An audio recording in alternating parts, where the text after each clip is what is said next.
In the year 2000, St. Louis, Missouri was put on the map in hip-hop, largely due to the St. Lunatics. In particular, their breakout star, Nelly.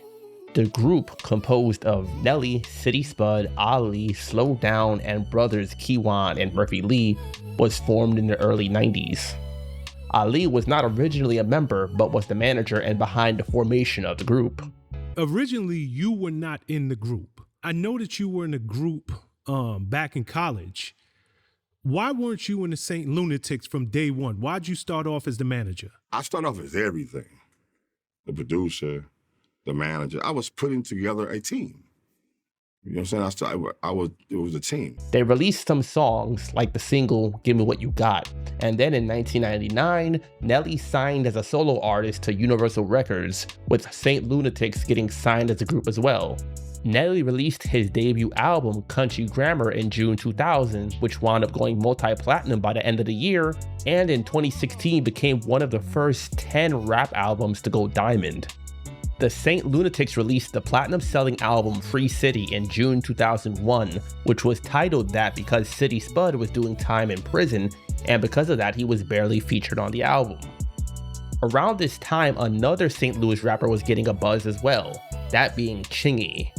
Before he was going by Chingy, he was rapping under the name H Thugs as a part of the group Without Warning in the late 90s before going solo and then forming the group Three Strikes along with the brother of St. Lunatics member Ali. The H in H Thugs comes from his first name, Howard, just like Nelly's rap name comes from his first name, Cornell. After the release of Country Grammar, Chingy wound up being an opening act for Nelly and the St. Lunatics on tour. His Jackpot album come, I think it dropped. It was something like number 2 on Billboard, right there, hit single, going crazy. Was you shocked? Like, yo, like that's that little dude. That's homeboy who was running around here doing all these. By then he was with us. He was on the road with us. So it wasn't that dude then. Cause actually right before that he was in a group with Ali's little brother. Chingy would state that one day they were all at a get-together hosted by Nelly's road manager, and Nelly came up to him and told him that he would sign Chingy to his label Dirty ENT, but not the group. We at Yellow House, his road manager. So we all chilling there. Me and Three Strikes, we in the kitchen. We just talking to shit. Then Nelly walk in the kitchen. And so he like, this was some funny shit to me at this point. Cause he was like, shit, I signed you, but I ain't, you want with them. Wow. It was hilarious because he said that. He said that in front of all He said that. It was us three in there. He said that. Wow. And you had me being me. I'm always loyal nigga. I wouldn't do it because I was in a group, so I'm lying. This, however, didn't come to fruition, as by the end of 2002, Chingy had signed to Disturbing the Peace, or DTP, which is a label formed by Ludacris, Chaka Zulu, and Jeff Dixon. Chingy released his solo debut album Jackpot in July 2003, which featured the hit single Right There. Murphy Lee and Keywan are featured in the video for Right There, and Murphy is featured on the song Sample That Ass. The album wound up going double platinum and made Chingy another one of the biggest rappers from St. Louis, and this is when the tension would start. A lot of people don't even know that Nelly and Chingy were beefing back in the day, and even less know that the diss tracks going back and forth actually started with Ali and Chingy. Chingy would state in multiple interviews that he and Ali had a phone call, and during it things got heated and Ali threatened to shoot Chingy. This is how all this beef shit kicked off. We in Atlanta, and so we on our way to, I think, a radio station. I got Chaka in the car, Keith in the car, I'm in the car, the whole Get It boy, everybody in the car. Ali called my phone and say he'll blow my head off talking all type of shit. The Lunatics, Ali from Lunatics. Now, mind you, everybody cool now. I'm just telling you how it went. So he said he'll blow my head off. So Chaka got the phone, getting to, nigga, you, what. So we amped it. But this is initially what started all that. But why would he say it? I used to do a lot of drugs back then. I don't even think he was thinking it. He personally told me this one time I was talking to him. So he wasn't thinking, he just saying shit. Like, I don't know. But he said the shit, and from there, You know, a lot of people don't know behind the scenes that shit got a little more serious than you may think. According to Murphy Lee, Ali's issue with Chingy was him leaving the group Chingy was in with his brother and signing to DTP while Ali had plans for the group. He would also state that Ali was essentially the mastermind behind a lot of what the St. Lunatics were doing, which, taking that into consideration, it's not too surprising to hear that he essentially set the beef off too. When Chingy sat down and did his interview, he said he was on the road and Ali called him up, screaming, yelling, threatening to blow his head off. Then Shaka Zulu got on the phone with Ali. Like, where did they problems come in if Chingy was in the group with his little brother? I think Ali had plans for the group. I think Ali had plans for Chingy, just everybody who's opening up for us. I think at the time, you know, Ali the mind thing. So even what he don't say out, I think he had plans for all of that. And at the time, Chingy was like staying at his house. It was a lot of things going on. So you would definitely have to talk to Ali about it. But I think it was something about being mad because Chingy left the group. He left his little brother and them to go get that deal. Is his little brother Misfit? Is that? No, Misfit is the other one. His little brother is Ahmad, which his name was Pazzi or something like Mozzie. In a 2020 appearance on the Flip the Script podcast, Chingy would state that the diss track started after DJ Bishop, who was a mixtape DJ from St. Louis, put out a mixtape with Nelly and Chingy songs on it, and that the way the mixtape was put together made it seem as though the two were dissing each other, and that this occurred sometime in 2004. When did this record start to come into place? The diss songs. Now here we go. There we go. So, a guy I knew named DJ Bishop, cool dude I met, we just got cool. He started doing these little mixtapes. This is like 2004. He was doing little mixtapes. He made a mixtape, put Nelly songs and my songs on there, but the way he placed them made it seem like we was dissing each other.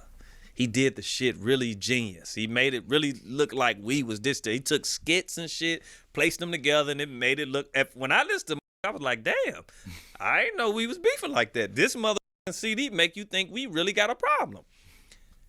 After that came out, because he put it out, the problem started escalating.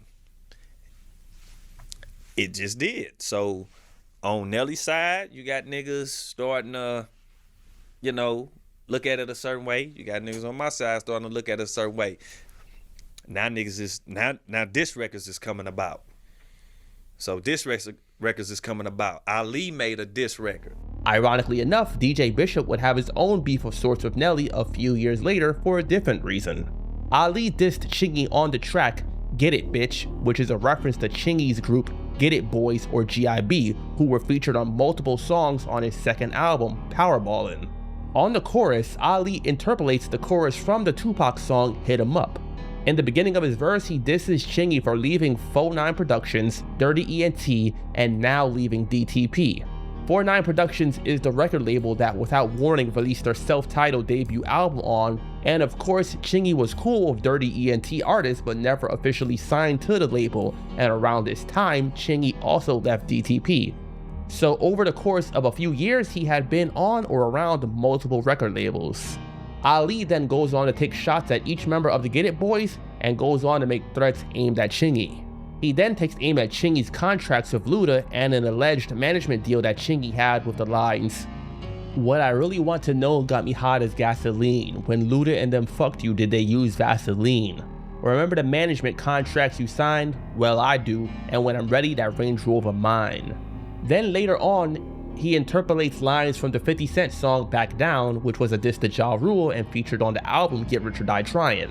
Ali has the lines, "In the hood you a mystery, you have no history, we can rap for real so you'll get no victory." If you know Back Down, then you probably know that sounds very similar to the lines, "You could buy cars but you can't buy respect in the hood. Maybe I'm so disrespectful cause to me you're a mystery. I know niggas from the hood, you have no history." Speaking of 50 Cent, he mentions the fact that Chingy was considering signing a deal with 50 Cent as well with the lines, "Trying to sign with G Unit, that'll be tense, cause I heard the song you got dissing 50 Cent. That is a reference to how when Chingy left DTP, he was in contact with 50 about becoming the co-president of G Unit South along with Young Buck. However, that did not come to fruition. He wanted to sign me. But I was like, I had to Get It Boys, my crew, and I was like, well, what I think makes sense is you signed the Get It Boys could be a part of G Unit along with me, for us the Get It Boys. But I'm gonna stay as a solo artist on Capitol. And so somehow we got into, because he was finna start G Unit South. No, he wanted me and Young Buck to be the presidents. I wasn't able to find any song that Chingy had dissing 50 Cent, but 50 and Young Buck do have a track on a G-Unit mixtape using the beat to Chingy's song right there. If you heard some Chingy song where he was dissing 50 Cent, then share it in the comment section. Chingy responded to Ali shortly afterwards with a track of his own using the beat to the 50 Cent hit single Wanksta. The intro samples the diss track No Vaseline by Ice Cube, which was aimed at NWA, and Chingy disses the Lunatics on the chorus but mainly aims at Ali. On the first verse, he claims that he's taking care of himself financially while Ali is only getting by because of Nelly with the lines, "I'm eating off of mine, you eating off of Nelly bread, so thank your father cause he keeping his kids fed." He starts the second verse off responding to Ali's lines about 50 Cent and the alleged management deal with the lines, "Me and 50 planned that, goes to show you how much you know. Why Nelly sent his foot soldiers, you ran out of ammo. Ali keep it hood, this ain't about when I dropped. This about when y'all got signed, you wanted your man spot. All the rumors you using to trash my name, show me that contract and I'll give you my range." Chingy would state in interviews that Ali wanted to be as successful as Nelly and insinuate that Ali is the reason Nelly dissed him. It was certain people that was in certain people about that was starting stuff. Certain people was just starting stuff. Drugs being involved, you know, people having, you know, saying their mind ain't in the right place. And so they choosing to go about certain things in this type of way instead of having a conversation and talking like grown men. They choosing to show aggression and cause conflict, and getting in other people's ear to allow them to feel a certain way. Here's the thing: I was happy for Chingy. It was other people that was in the mix that was on your group. Side, yeah. Yeah, that was manipulating the situation because they weren't a part of what's going on, and because me and Chingy was cool. Chingy was cool with all of the ticks. If you look at that video, Keywan and Murph is in that video. Right. Later in the verse, Chingy mentions a chain snatching incident that occurred with the lines, "Did you tell the people how you came to my block 5 cars deep begging not to get shot over a dirty ENT chain that got snatched? My nigga got a stack for that, y'all ain't getting it back." Both Murphy Lee and Chingy had interviews in which they confirmed that the situation occurred, but they disagreed on the details. Murphy would claim that it was someone not affiliated with either side that was robbed, and Chingy would claim that he knew who stole the chain and that the chain belonged to Keywan and that he spoke to Keywan about it. And they was wearing a dirty chain. Chain gets snatched. That was an outsider. That was somebody who not even in the group, don't even rap with us, don't be on the bus with us or nothing. He just so happened to have somebody chain. They 15 chain. Out to be your brother's chain though. 15 chain on and just out there. And at the time, them two dirty and them was beefing, and somebody told him to get from over here. According to Chingy, it happened while he was in his neighborhood filming the video for the Baller Baby remix, which features Lil Flip and Boosie from the Get It Boys, and that song was featured on his second album, Powerballin'. Baller Baby remix. I shot the video in my neighborhood in Walnut Park. Okay, one of the a guy I know was over there in the dirty. He had the dirty ENT chain on. I told him politely, take that off, tuck it in. You know what's going on right now. Why is you got the chain on? We know him, but he know them. He a mutual friend. He keep the chain on. Get it. One of the homies snatched the chain and walked away. Told him, we told you take it off. I guess he called somebody. So this is when I was telling you about True them, the West Side. My homeboys Teller Made and them and Woody Woo. I guess they come over there, and you got my hood but it was Keywan chain from the Lunatics. So I told him, man, Keywan cool. So I called Keywan like, listen, I don't know why he said he shouldn't have had it on. It got took. That's what he get. This is what Keywan said. Did Keywan get it back? No, it was sold already. Nelly jumped into the beef himself in September 2004 when he released his third and fourth albums, Sweat and Suit. On the Sweat album, he has the track Another One, in which he makes a reference to Chingy. On the chorus, Nelly says, "Oh, you could search in the gutter down low, you can even wait till the mountain comes down, and if you want to wait till the river runs dry, but you'll never find another one." Then he starts the second verse with the lines, "I said I like the way you do that right there, you just remember why you do that right there." That of course is a reference to Chingy's hit single Right There, and with that context, the lines from the chorus can easily be seen as a reference to Chingy as well, and how Nelly is the biggest rapper out of St. Louis and Chingy can't compare to him. Nelly would state that this was not a diss at Chingy and instead was just telling him to pay respect since he paved the way for Chingy. They say, "I like the way you do that right there. You just remember why you do that right there." That's all I said. I could have said, "Fuck the way you do that right there." Or "Pussy ass nigga, why you do that right there?" That's what I should have said, obviously not. But I didn't. Later on, at the Radio Music Awards held in Las Vegas, Chingy approached Nelly to speak about the beef, but the conversation essentially went nowhere, so the tension still remained. You saw him at an event, though. You know, he said that you saw each other in October in Las Vegas. You know what I mean? And he said you had an issue. You saw him at the Radio Music Awards. Okay, yep. That's when in Vegas, Big Bob, JD Security came and got me. Cause like I said, this was escalating. Big Bob came and got me, and it was like, "Man, I want y'all to talk." So we go down there. I'm talking to him. Now, mind you, he could be cocky and arrogant. He ain't listening to shit I'm talking about. He's sitting there. He trying to.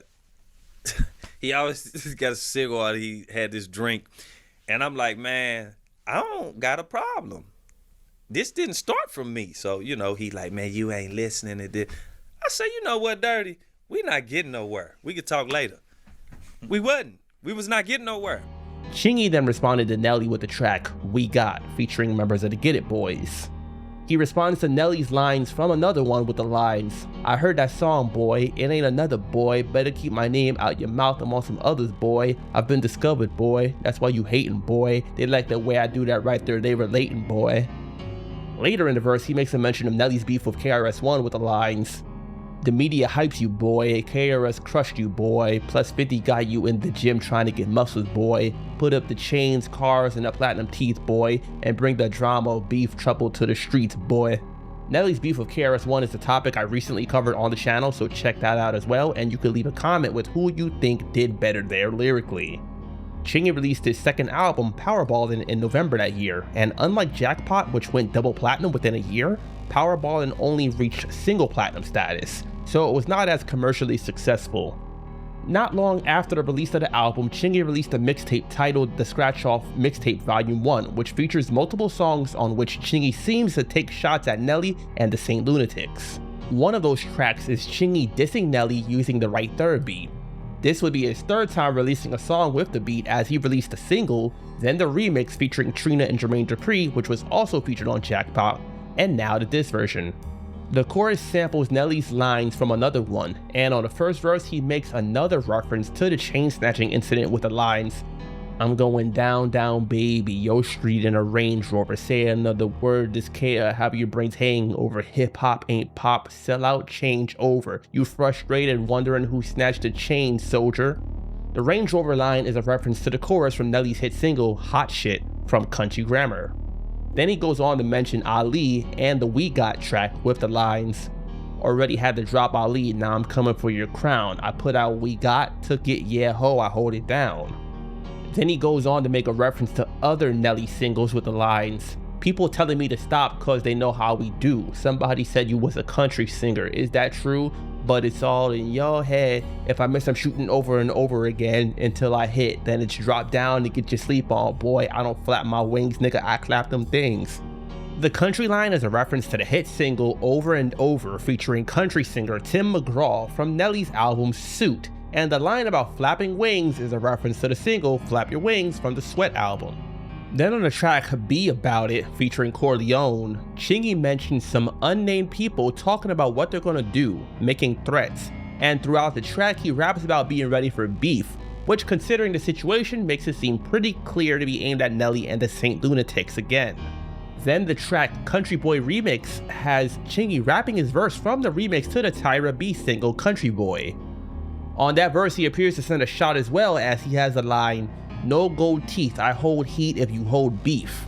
Then later on has a line about having people scared to come out of their house. Nelly, of course, was known for having grills in his mouth, and in 2005 even released the hit single Grills featuring Paul Wall, Ali, and Gipp. Then on the track Northside Niggas, they sampled the song Drag 'Em in the River by New Orleans group UNLV, which itself was a diss track, and Chingy and the featured artist seemed to take aim again at Nelly and the St. Lunatics, albeit no names being mentioned again. Then on the track Salute, Chingy has several lines aimed at people who are dissing him. For example, he has the lines, "There's cats out here waiting patient to try to diss me, but fuck waiting, I got my heater and it's blazing." And then on the track Got Word of That, Chingy uses the beat from the Slim Thug single I Ain't Heard of That from his debut album Already Platinum. On the track, Chingy again has plenty of lines about staying strapped and having beef with some people. Then there's the track Fuck Yo Click, which seems pretty self-explanatory. Again, there's no names mentioned by Chingy and the other rappers, but I think it's fair to say the St. Lunatics were probably the intended targets. Some years later, in a Vlad TV interview, when he was asked about the beef with Nelly, he would state that one day he ran into Nelly's sister and they had a conversation in which she told him that she wished the two of them would squash the beef and that she later on died from cancer, which he wasn't aware that she had at the time, and that conversation with her helped him squash the beef with Nelly. Ultimately, he would say the beef wound up getting squashed between the two when they both attended a Bow Wow concert and got on stage together and shook hands. Another person that played a part in squashing their beef is Nelly's cousin, Michael Johnson, aka MJ, who was murdered in 2010. On the We Got track, where Chingy dissed Nelly, he actually mentions MJ as his cousin as well. When MJ was interviewed about the beef between Nelly and Chingy, he would state that he knew Chingy since Chingy was 6 years old, and when Chingy was interviewed about the beef, would state that MJ is Nelly's cousin, but also was like a cousin to him too. Like, my people's is his people. Like, he got a cousin that's like my cousin that be with him all the time. Chingy mentioned MJ. Yeah. I raised the dude since he was 6. And I talks to him, and you know what I'm saying? And he be like, "Look, H, I'm gonna talk to little cuz." Man, my only cousin, a grown man. And he a thinking man. He just, you know what I'm saying, no guy that out. He a thinking man. You know what I'm saying? Yeah, he'll talk to that man. So clearly, family and friends both played a part in this beef getting started, but also in it getting squashed. Later on in 2006, Chingy also made a cameo in Ali and Gibb's music video for their single, Go Ahead, alongside other St. Lunatics members, which would imply that the beef between him and Ali was squashed as well. As you can see, this is one of those situations where it was very close to home. It didn't stay on wax given the whole chain snatching situation, but with both sides having people in the streets, we can be glad that things didn't go further than they did. Since then, Chingy and Nelly have performed together on stage on multiple occasions, so it would seem that they truly did put it behind them. This is also another one of those situations where a third party was really the cause of the beef between the two bigger artists. As you can hear from interviews the two have had, there was no real issue between them, and they've both either said directly or indirectly that Ali was the cause of their feud. In fact, in September 2024, Ali filed a lawsuit against Nelly for unpaid royalties. The lawsuit listed the group as a whole initially, but the rest of the members removed themselves from it as they claimed to not have approved them being included in the lawsuit to begin with. This was following Nelly selling 50% of his catalog for $50 million, and Ali apparently felt that he should have been paid something for the help he gave to Nelly when working on his albums, which according to Ali, he wrote the majority of the Country Grammar album for Nelly. In 2025, a judge ruled in favor of Nelly, however. What are your thoughts on the Nelly and Chingy beef, or to be more exact, Ali and Nelly versus Chingy? Do you think that Chingy should have signed to Dirty ENT given the St. Louis connection and knowing the members already? Do you think Ali was really jealous of Nelly and turned him against Chingy? What do you think about St. Louis rappers overall? Let me know your thoughts in the comment section below. Remember to click that button to subscribe to the channel, and check out the links in the description below to join the Discord server and follow on other platforms like Patreon to help support the channel.